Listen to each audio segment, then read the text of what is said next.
Okay, folks, we're over here again. Today we're not working with batteries or, UPS units or anything like that. Today we're working with an AirX wind turbine. It's a 24 volt, 16 amps. It's a 400 watt rated.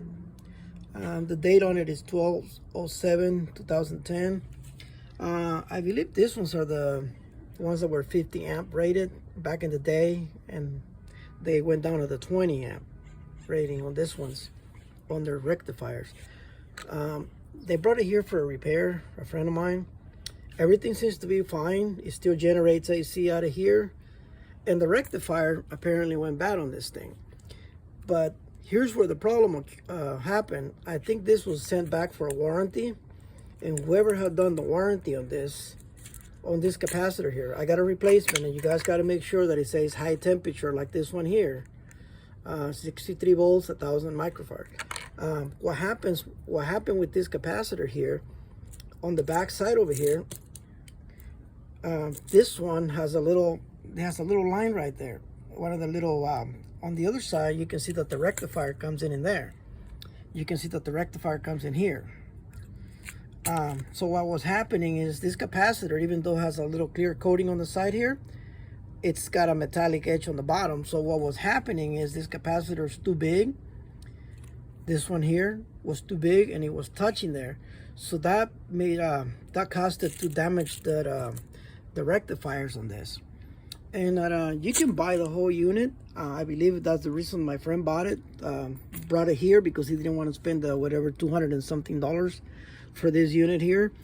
So on this one's, not all the rectifiers are bad. These two are good.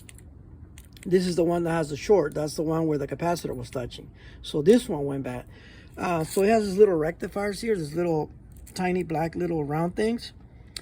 These are actually what they call the IRS 504 or IRS 501. These ones here, the IRS 504.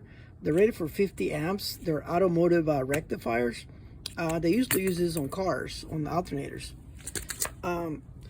You can buy the whole unit, but this one in particular is not all bad. I'm just waiting for this one so I can have a follow-up video and have it working.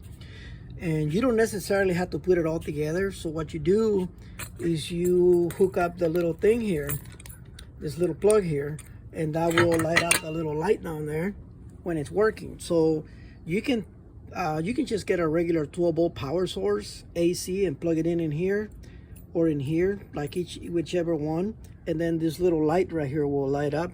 So that way you can test this without having to take it all up, put it both back together, and then take it apart if it's not working properly.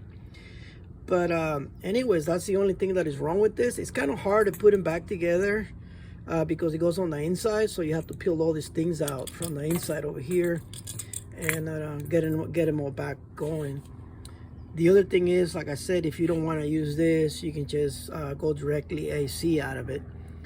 There's some little modifications you have to do in here, a lot of cutting and stuff, and that way it comes out of the wires.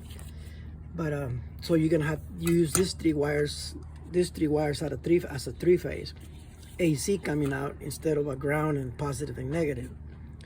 But I had done that before for people, but I usually don't like doing videos or anything, but a lot of people ask me to do them and help them out. But yeah, and this one here actually needs the new brushes. They're kind of small, and it's also missing a spring on this one. So apparently whoever put it back together last time didn't do a good job. But I should have this one ready by next week, so all put back together and working properly. But there you go, folks. I'm just trying to do a video on this, but these are the old 50 amp. This is actually from 2004.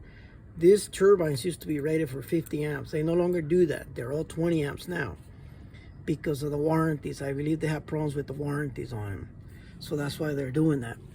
But anyways, make sure you get the right parts when you do the job. And like I said, make sure the capacitor that you put back in it is rated for high temperature, because these turbines will sit out in the heat. So, like out in the sun and stuff all day, and, extreme weather temperatures like cold and hot. So you want to make sure mainly that the capacitor is rated for high temperature. But everything else seems to be working good. Other than that, well, that's it for the video. If you like the video, give it a thumbs up. I just thought I'd help the community with this so that way they can save some money.